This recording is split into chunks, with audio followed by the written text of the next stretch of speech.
He's the only genius I ever met. People talk about him being a guru, but what he's really been very good at doing is understanding the forces that are already at work and seeing patterns that other people haven't seen. The result? An unrivaled career spanning the 20th and 21st centuries. There's been, in my mind, no management thinker like Peter. Meet Peter Drucker and learn why he's called the father of modern management.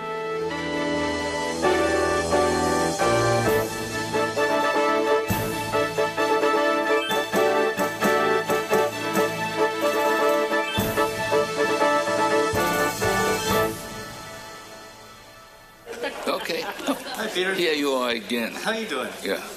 You doing good? I'm spoiling film. No, you look great. Hi, Deborah. I haven't said hello to you. If you ask him what he is, he says he's a writer.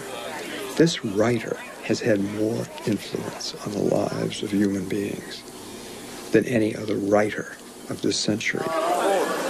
Peter, we're glad you wore your name tag. We're glad you wore your name tag. Congratulations.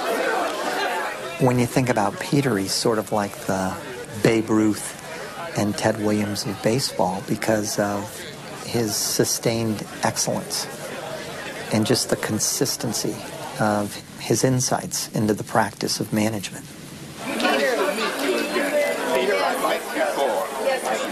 If you say that Lenin is the architect of centralized power, you'd have to say that Drucker is the architect of decentralized power. The whole structure of modern capitalism. He starts, I think, with a premise that what his life's work has been about is releasing the energy and the potential in people, and he's developed a management philosophy that enables managers to do that. All the basic ideas. How do you get the most out of people? How do you treat people in the workplace? How do you pay them? How do you reward them? How do you motivate them? All that stuff is Peter Drucker 101. Andrea, close to Andrea. Oh, wonderful. Well, thank you. And thanks for everything you have been doing. He is an endearing human being. There is no one who has ever spent any time with Peter Drucker who hasn't said, I'm so glad I had the opportunity, the privilege of meeting with Peter Drucker. Peter Drucker has continued to live the same kind of active life he has pursued for well over 90 years. At the Drucker School of Management, part of the Claremont Graduate University in California, he is revered as an engaging professor. 30 years of success or 50 create certainties. Look at Coke in the troubles it's in, because it is incredibly hard to slough off what has worked for 50 years, or even to be critical about it. In other words, you know all the answers and you don't ask the questions anymore.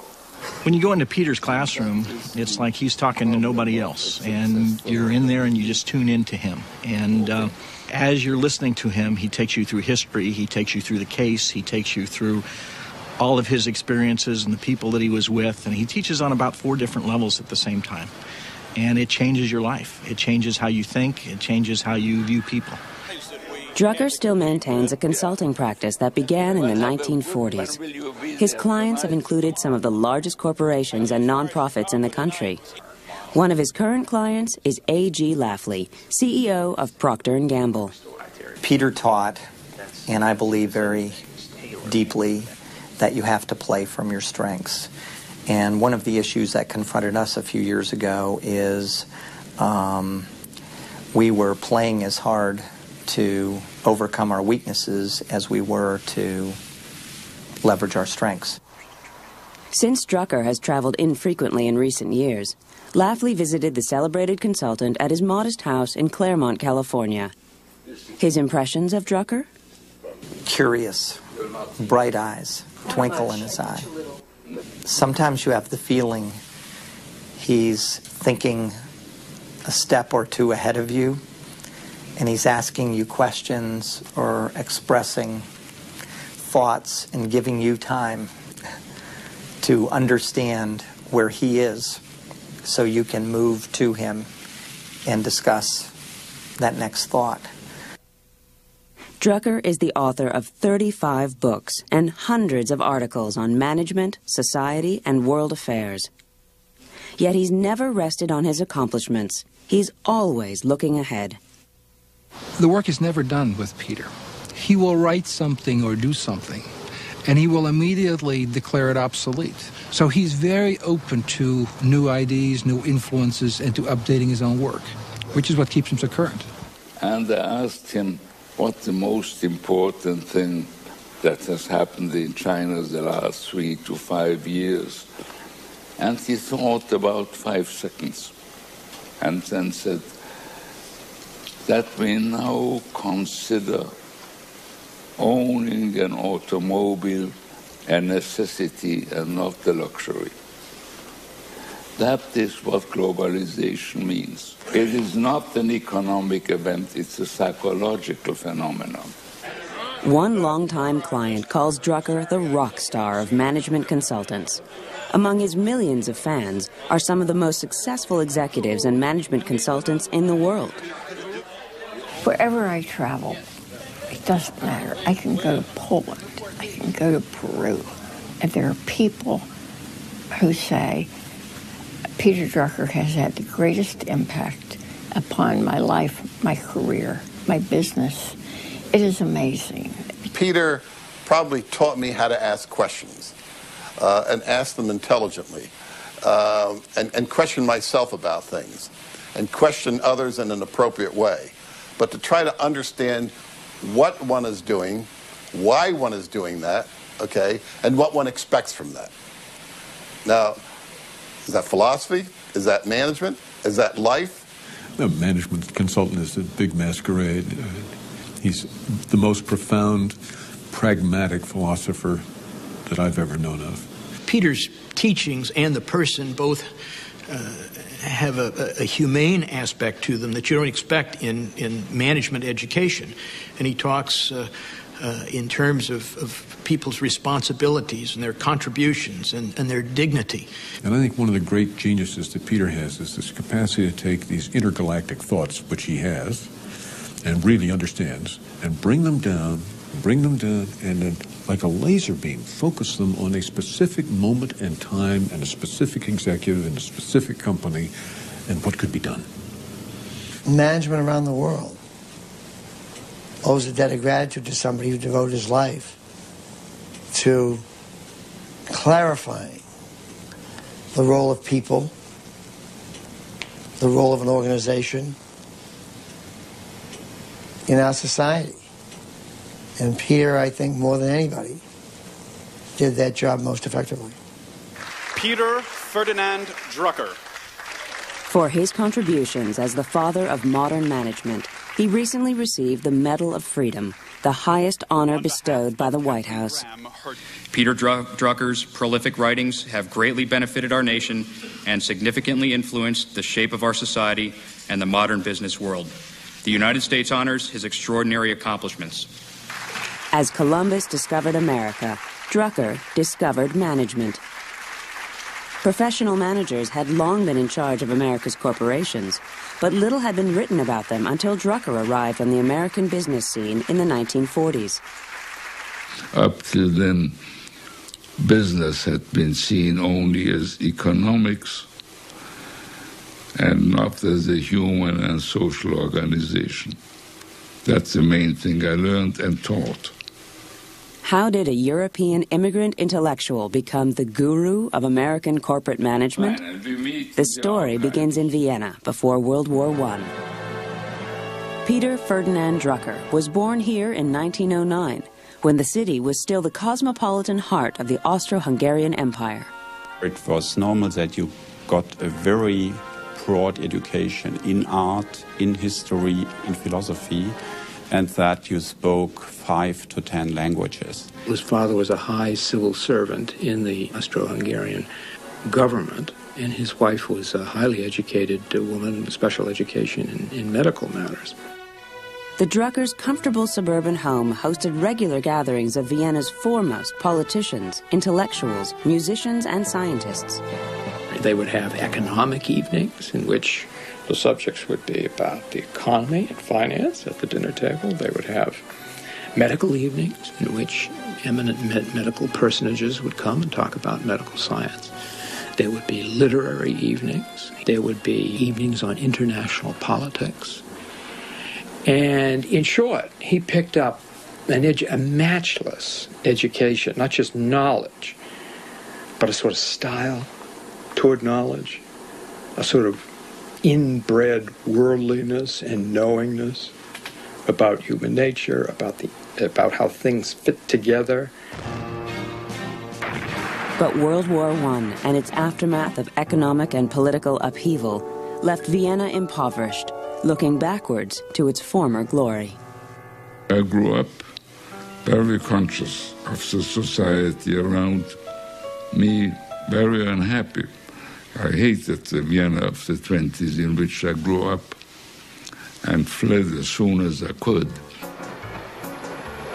At 18, he left home for Germany to work as a clerk in a Hamburg trading company. A year later, he moved to Frankfurt, where he entered university and got a job as a journalist on one of the city's largest daily newspapers. One of his first articles reported on the stock market crash in October 1929. Drucker remembers that his editor-in-chief was a demanding mentor. At 5 minutes to 7, you will put on my desk the second and third editorial. I write the first one, 1,500 words on domestic affairs. You write 1,200 words on foreign affairs and 900 words on business. And I said, who will give me the topics? And they said, that's your job. As a journalist, Drucker covered the decline of German democracy and the rise of the Nazis. Living through the years of the emergence of Hitler in Germany as a very active journalist, I can claim to have been one of the very first ones who saw Hitler as the real danger. What made me see the danger of Hitler? I was simply scared. First, I also had read Mein Kampf, which no educated person was willing to read. And I realized that Hitler meant every word of it.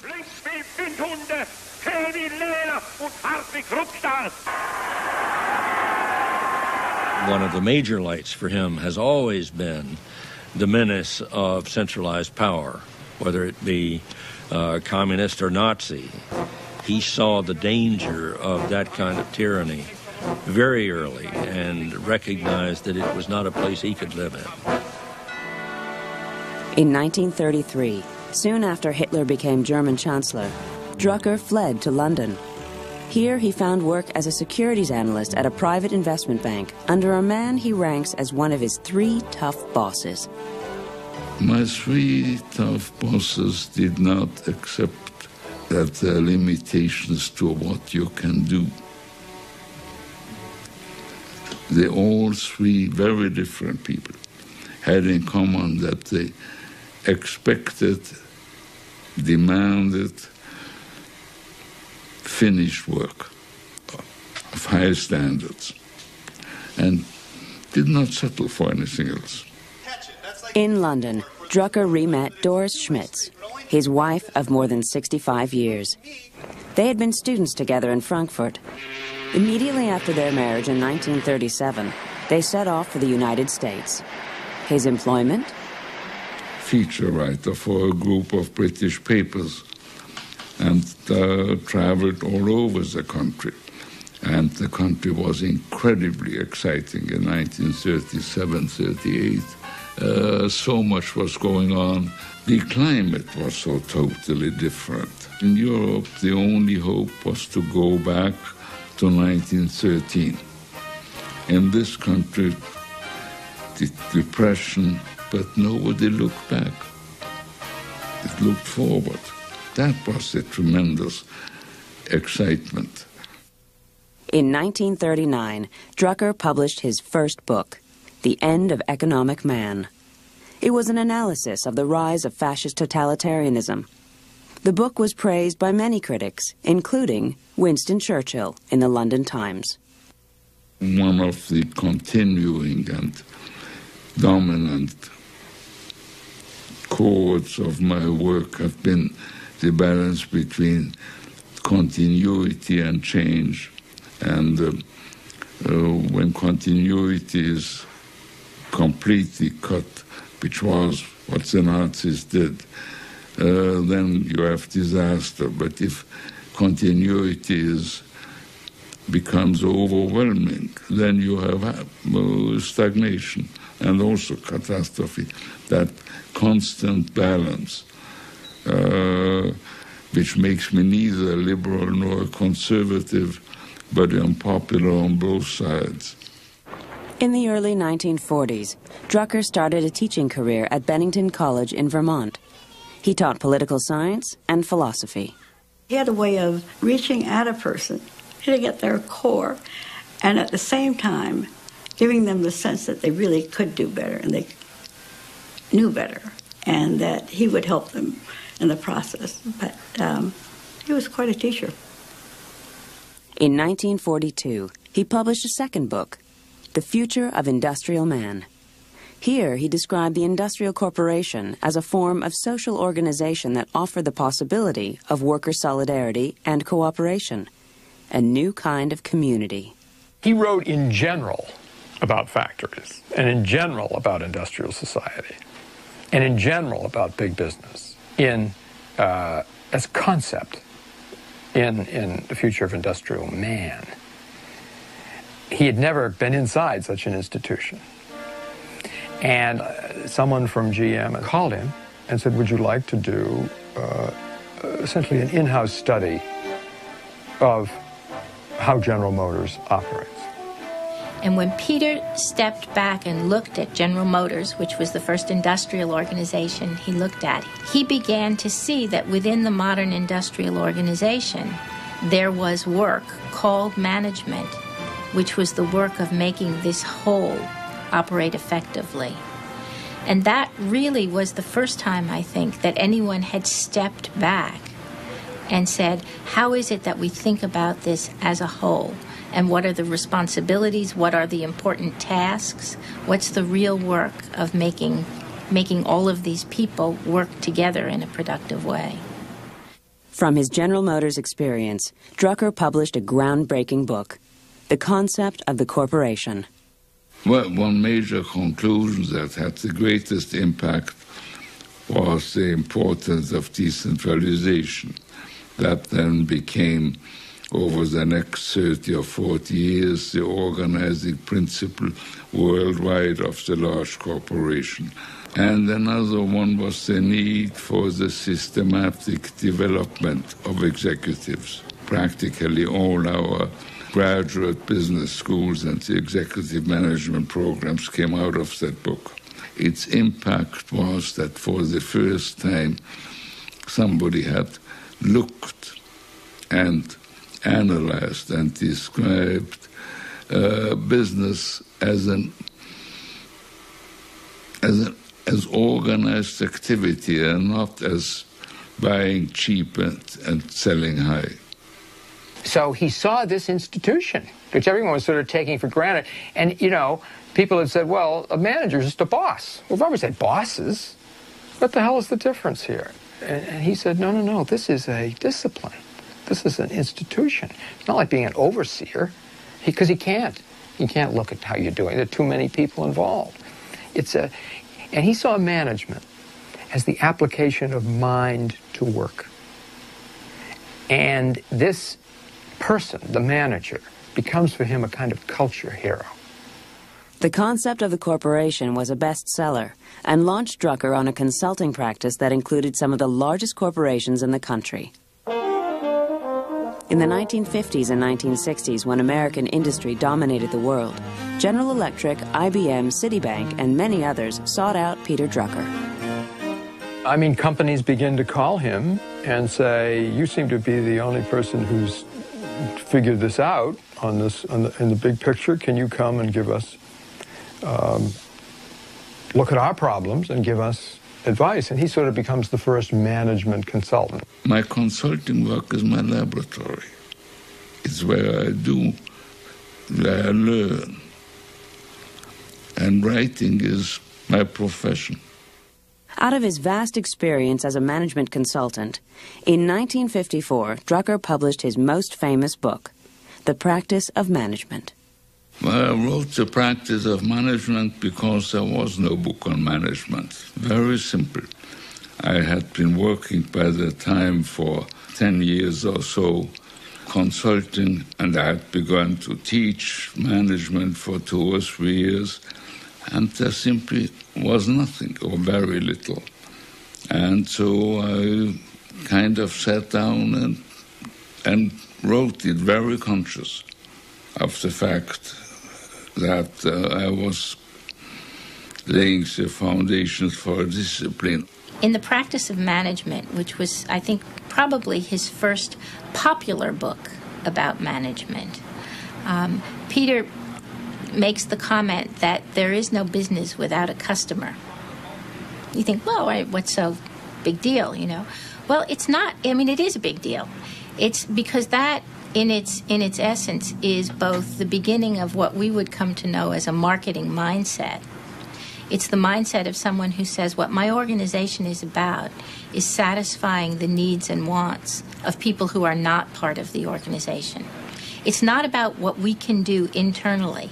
It's about the results that we have out in the world, the impact that we have, whether someone else wants what it is that we're doing. Management is a practice. The title, let me say, was a manifesto. Management is not a science, it is not an art, it is a practice, like medicine. In the end, he says it's about treating human beings well. That's what management is. Getting the best out of them. And you don't do that by threatening them with the fear of losing their jobs. You don't get them that by treating them like robots. His ideal manager is a symphony orchestra conductor who obviously has the score furnished by the composer/finance people, Stockholm, but who's got great interpretive freedom with how he does it, and who depends, crucially, upon the professionalism and performance of each member of that orchestra. The worker is not a cost, he says, but a resource. If he's a cost, you try to cut him and limit him and deal with it that way. If he's a resource, you want to tap him. You want to let what he has flow out and to your improvement. Not only will that make you a better company, but it'll make the society better because people will get those non-economic satisfactions. Many of Drucker's management insights have become so much a part of mainstream business thinking that we forget how original they were when they were first published in the 1950s and 60s. But Drucker's vision of a humane, collaborative workplace that respects the dignity of each individual employee has not been embraced by most American corporations. American managers bred Drucker, and some of them applied Drucker, but he was really taken to heart in Japan. And one of the things that happened was that companies organized along Druckerian lines where the employee was a resource, not a cost, beat the pants off our financialized companies. I had more impact on management in Japan, much more than I had in this country or any other place, because the Japanese took these ideas of mine seriously, turned them into lifetime employment, trying to make the company the center of the community. Many American executives learned their Drucker principles the hard way, from strong Japanese competitors that shook up American management in the 1970s and 80s. During his long life, Peter Drucker has refused to stay on a single track. Acknowledged as the master of management, he has continued to write about all human endeavors, even Japanese art, a subject on which he is considered a world expert. Using his vast knowledge of history, economics, literature, and society, Drucker has taught managers about the fast-changing world in which they live and work. The result has been a constant stream of books, including his latest, Managing in the Next Society. Peter has a way of calling us back to looking at the world around us and reminding us how important that world is, and that the changes in that world can have deep and profound effects on the most well-run, the most able organization, and the most able people. So he says to the manager, look out there. Okay, and in these big picture books like The New Society, Landmarks of Tomorrow, The Age of Discontinuity, and others, he says, let's look out there. Not just at the customer, although that's important, but at the world around the customer, at society and how it is changing and where it might go. And you ask, you know, what is it that made these books and other books of his so prescient, and where did he get his reputation for having the future in his bones? Well, one of the things he looked at as a social analyst was demography, just the record of births and deaths, and all of that, which we tend to, assume that everybody knows about. Well, he was one of the first people to really look at it as the basis for social analysis. When Drucker looked at the demographics in the advanced industrial nations in the 1960s, he saw the emergence of a new kind of economy. 90% of all the scientists and technologists who had ever lived were then alive and at work. The largest single group of workers in the 1960 U.S. Census were professional, managerial, and technical people. In The Age of Discontinuity, published in 1969, and some say his greatest work of social analysis, Drucker wrote about what he called the knowledge economy and the knowledge workers who would dominate this new age. One of the important things of this book is that I think it was the first book that pointed to the tremendous demographic changes as critical. The change in the workforce, the shift from capital to knowledge as the key resource, what we now call globalization. In another provocative book, The Pension Fund Revolution, published in 1976, Drucker focused attention on a development that was changing the face of American capitalism. First, I showed that the American financial and capital market had been totally changed by the emergence of the pension fund as the main, largest single owner of the large corporations.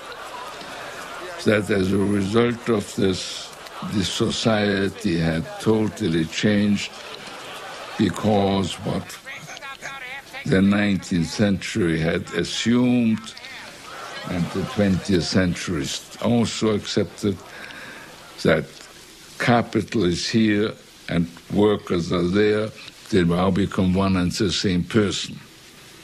And that is a fundamental change in the structure of society. So Peter says, wait a minute, if the workers in their pension funds own the means of are starting to own the means, what are the implications? So you will see rapid power shifts, just as suddenly 15 years ago the new institutional investors became the power, and shareholder sovereignty came in. You may, within a few years, already you see a very sharp shift of the pendulum, where the knowledge workers as employees will become the power source. What he's done has been to always be the pioneer, seeing where the next society is. It's appropriate that his book would be that. And it's the joy of that discovery that drives Peter. I never see anything in the future.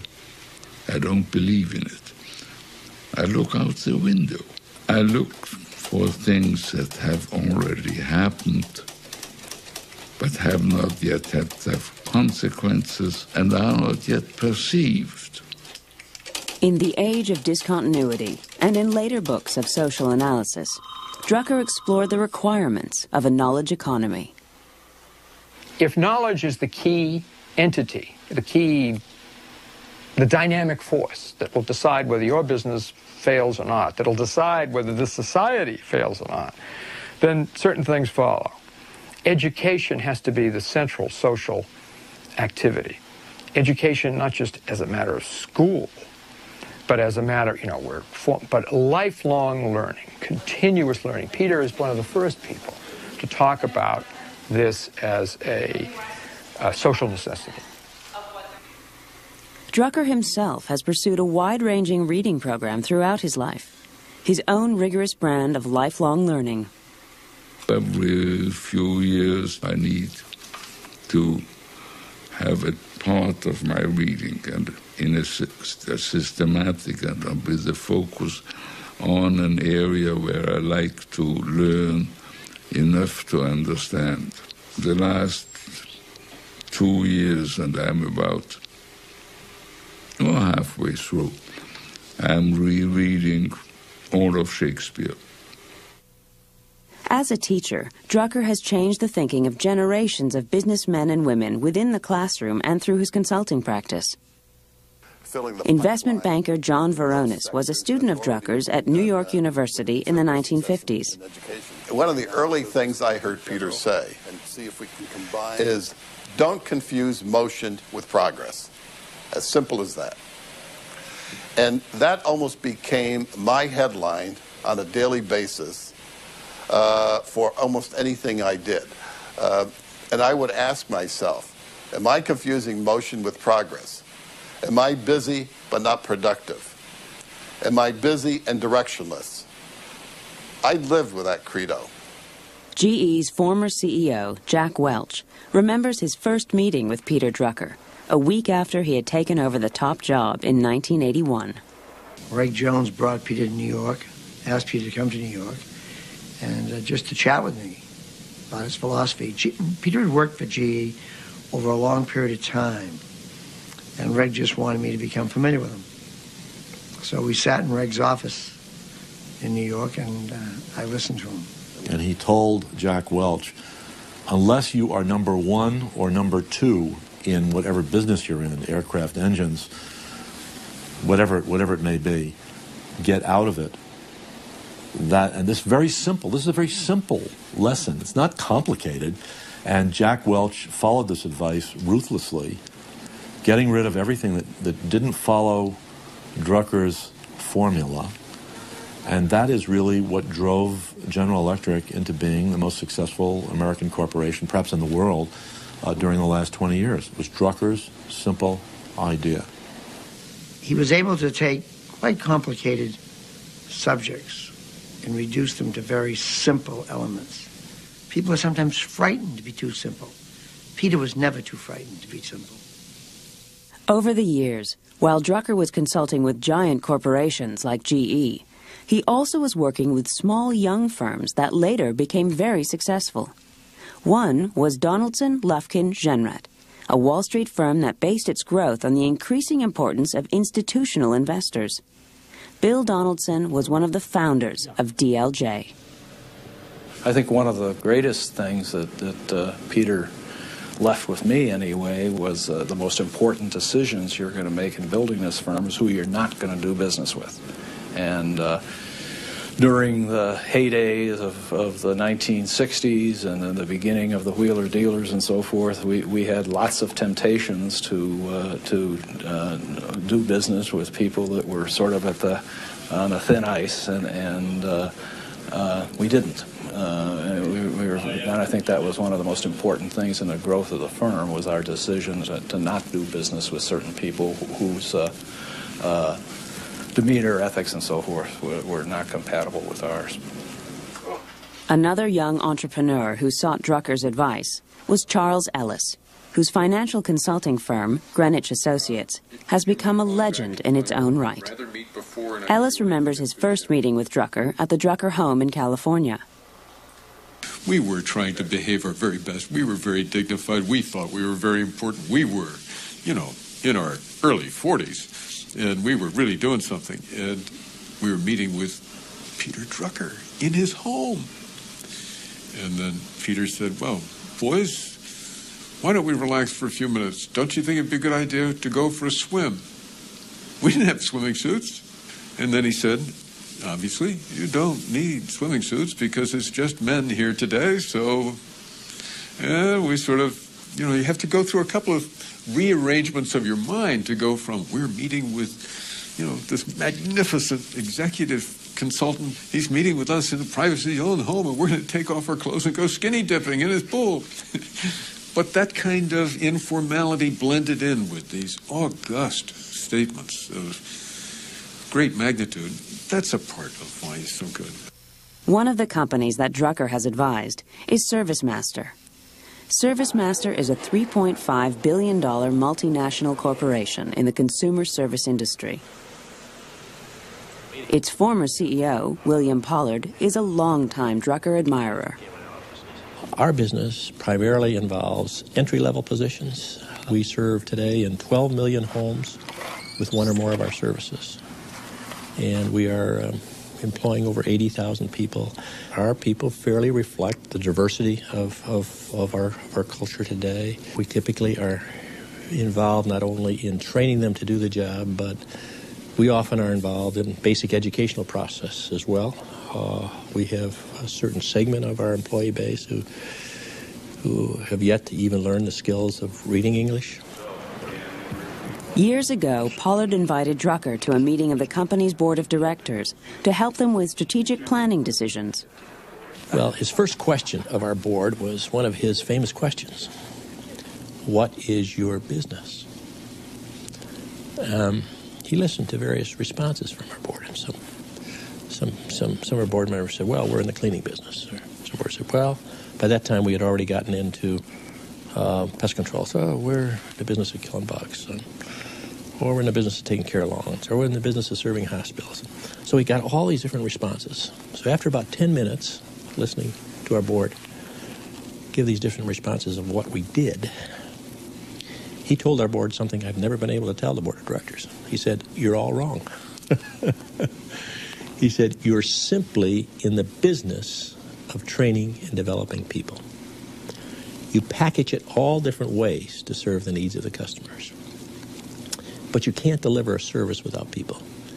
You can't deliver a quality service without trained and motivated people. That is your business. And he was right on. It's been a wonderful, constant reminder about what this company is all about. One of Drucker's strengths as a management thinker is the way he relates the mission and purpose of an organization to its daily activities. This focus has also been a hallmark of his work with America's nonprofit organizations. The 1970s and 80s were a time of crisis for American corporations. Foreign competition and an energy crisis forced U.S. corporations into defensive strategies, including the layoffs of millions of workers. The corporation ceased being the center of life for many American wage earners. He gives up on corporate capitalism because it's destroyed. In the 80s, it's destroyed by its own lack of performance. I know a good many managements who do absolutely idiotic things and dangerous things just to make the books look good. And in every scandal of the last 10, 15 years, every one of those collapses, management began to fake the books to make themselves look good the next 3 months. The temptation is very great. Does that worry you? Yes. Yes. It corrupts management. He wrote about the betrayal, the way management has betrayed its workers long before Enron was a gleam in Ken Lay's eyes. He could see it happen. The self-dealing, the serving ourselves. He was vastly disappointed. And where does he turn? Where are workers going to find community and satisfaction? Drucker turns to the nonprofit sector of philanthropies, schools, hospitals, and churches. Peter notes the phenomenon of voluntarism. He sees it growing everywhere. Girl Scouts, Boy Scouts, community groups, soup kitchens. And he's gone back here to Tocqueville, who saw that as one of the really distinguishing features of American democracy, the voluntary association, people joining up to do things apart from government. I'm not a volunteer in any one organization, or wasn't, but I have devoted pretty much half of my consulting time to pro bono volunteer work. From his decades of experience with nonprofit organizations like the American Heart Association, the Red Cross, and the Girl Scouts, Drucker wrote Managing the Nonprofit Organization in 1990. One of the most interesting aspects of Peter's thinking has been his ability to refine and clarify ideas and to reduce things to essentials that can then become the kind of guiding principles for busy people, which most executives are. So that when he began to talk about working with nonprofits and introducing some of the ideas of management into the world of nonprofit organizations, he could reduce it to, who is my customer? What is the value? What are the results we produce? What's the plan? How will we get there? He kind of goes right at the central problem with the nonprofits. He says virtue isn't enough. And it's not enough to say we want to be good. You've got to be efficient. You've got to remember the person out there. Some of you know that I've been saying for a good many years that I consider the Girl Scouts the best managed organization I know. I told that to the reporter from the St. Louis Post-Dispatch this morning, and he was a little surprised. Frances Hesselbein used to head up the Girl Scouts, one of the largest volunteer organizations in the country. Now she is chairman of the Leader to Leader Institute. She and Drucker have had a long and productive relationship, helping the nonprofit sector manage more effectively. As Peter says, it all comes down to changing lives. And all the 1,600,000 nonprofits, social sector organizations in this country share that bottom line. It's the financial bottom line that is not the bottom line that drives the organization. And that doesn't mean that you don't have to be, as Peter would remind us, we have to be better financial managers than business or government, because you have no excess. But always the bottom line is changing lives. Drucker has long been an informal consultant to educator Dolores Cross. Cross has devoted her career to expanding access for minority students at the college level and then helping them become successful there. It was Peter who encouraged me to move on to a college presidency, specifically Chicago State University. Chicago State University enrolls 1/3 of all the African Americans who attend four-year public institutions in the state of Illinois. These students have backgrounds similar to mine. Many of them come from urban areas, have other things vying for their attention. Drucker advised Cross to reach out to the corporate community to provide mentors to Chicago State students. But he warned her to make sure that her ideas and vision were shared by others in the organization.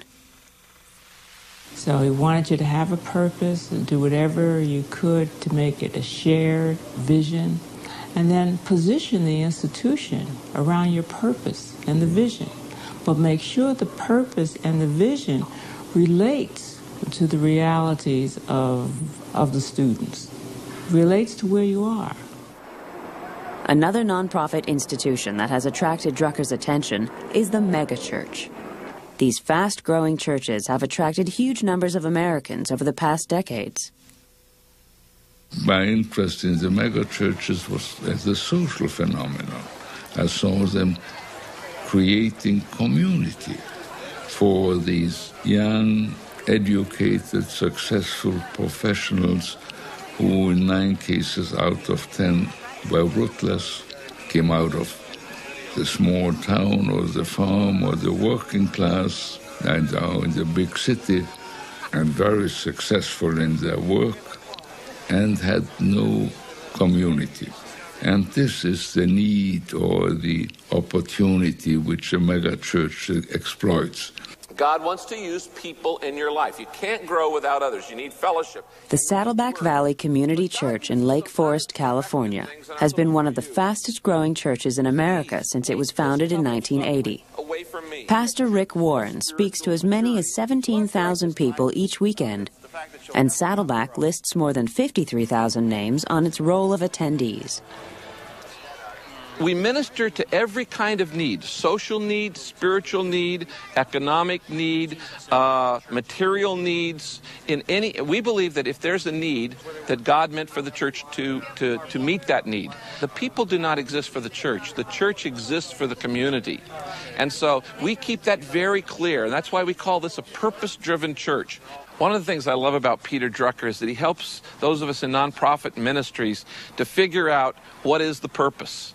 He emphasizes, why are you here? If you don't know why you're there, then you have no reason to exist. He actually finds these institutions. He can find, and he becomes a consultant to them and discovers their importance and tells them why what they're doing is so important.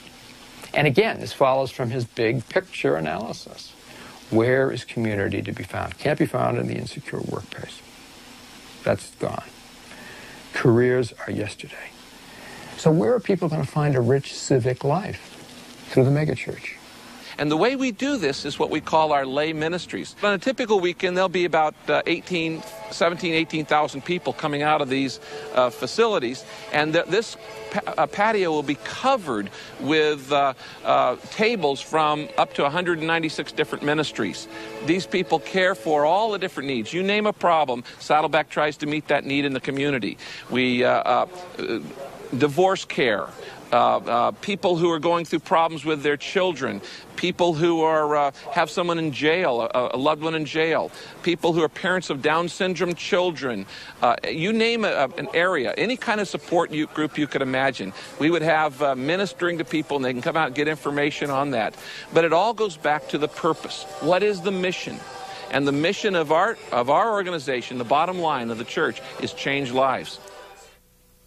In 1989, Drucker published an article in the Harvard Business Review. It was called, "What Business Can Learn from Nonprofits." And the argument that he made there very simply was that because nonprofits had to work so much with volunteers and had to learn how to motivate them, organize them, harness their motivation, and get them to be productive, when it was purely voluntary, they could walk out any moment, would be prophetic for business organizations whose greatest resource were the people who walked out the door every night carrying all of their tools with them in their heads. In his work with the social sector, he had at last found institutions that offered a true sense of community and respect for the individual. Peter had this vision of people as individuals, but always respect for people, civility, good manners. And in the end, he really helped all of us understand that in the end, our people are our greatest asset. Okay, here we go. Just in time. You two take your place there behind. Gentlemen in the back row, if I get everyone to move a half step this way. Yes. Okay. I'm sure that we had... Wonderful to see. How nice, Lucia. Ever since 1971, Drucker has been a professor and guiding presence at the Peter F. Drucker School of Management in Claremont, California. November is reunion time at the school bearing Drucker's name, a time for alumni to revisit a favorite professor. Another friend. Peter, good to see you again. How are you? I'm great. How are you? What are you doing these days? Well, they call it running a company. Huh? They call it running a software company. Okay. Alumni keep coming back, and they send him lots of notices, but this one occasion once a year is really special. They fly in from the East Coast or sometimes from abroad to be able to celebrate his birthday, be here, have their picture taken with him. They bring him presents and all sorts of other tokens of appreciation. And Peter still has a remarkable memory of each student. Happy birthday to you. Happy birthday to you. Drucker's former students were on hand to join him and his wife Doris to celebrate his 92nd birthday. Okay. Congratulations and happy birthday and many more. A few weeks later, Drucker was honored by his peers from the International Management Association. Thank you very much, Peter. This is very great honor. Thank you. For most elderly professors, such recognition might be enough. But for Peter Drucker, life would not be worth living without a new idea, a new article, or a new book. I'm a writer. Basically, the one thing I know I can do and do well is to write. If I don't write for any length of time, I began to suffer severe withdrawal symptoms. I think part of what has kept Peter so fresh and so relevant and so vital over time is that Peter takes in enormous amounts of information from all sorts of people, most particularly, I think, for many years, including the students in his executive education programs at Claremont, who were a continual source of the real stuff for him because they were the ones who were dealing with the problems of modern organization. Nice to see you, Joe. You came down here from North Dakota. I did, yes. Oh, very nice. Thanks for your letters. He gets, I think, more emails and more telephone calls and faxes than anybody I know. He has this little old fax machine at home, and it goes through hundreds of pages a day, and literally comes from all over the world. Some of it solicited, most of it unsolicited. Some of the things Drucker has been thinking about lately appear in his latest book, Managing in the Next Society, published in mid-2002. Here is a sampling of the world according to Drucker. I would say the first and most important thing to say is that society will be more important than economy. The last, make it 50 years, one could take society more or less for granted. And it was the economy stupid. It'll be the society stupid. Increasingly, power will shift to older people, partly because of their numbers, and partly because they are no longer yesterday. They represent already their new population. You have to start out with the assumption that you compete globally, even though you market only locally. And that the customer doesn't care anymore. The customer is not distance conscious. And now you have another transformation in which the shift is from control by ownership to control by strategy, with the growth being increasingly through alliances and joint ventures and minority partnerships and outsourcing. For more than 60 years, Peter Drucker has been analyzing where society is heading and how organizations should respond. His unique insight derives from a deep knowledge and understanding of history. And I think the strength of my work is precisely that it is grounded in history. I look to history to illustrate today or to anticipate tomorrow. When Drucker wrote a memoir, he called it Adventures of a Bystander. His upbringing in Europe and his long career as a lone practitioner have given him a unique observation post. I've always compared myself to the fireman in the theater who stands in the wings and sees the play, but is not part of it. And he knows a good deal more about the play than anybody else. But he sees it very differently from either the actors or the audience. There isn't anybody like Drucker, and I don't know how there could be anybody in the future like Drucker. He's one of a kind. Through his writings, through his moral suasion, through his great skill as an explainer, through his exhortations, through his practical advice, he has made a difference in the lives of people. What makes him a classic is that he noticed the important enduring things about organizations and how they work well together. I mean, when anybody thinks about the discipline or the practice or the theory or the study of management, professional business management, they're going to think about Peter Drucker.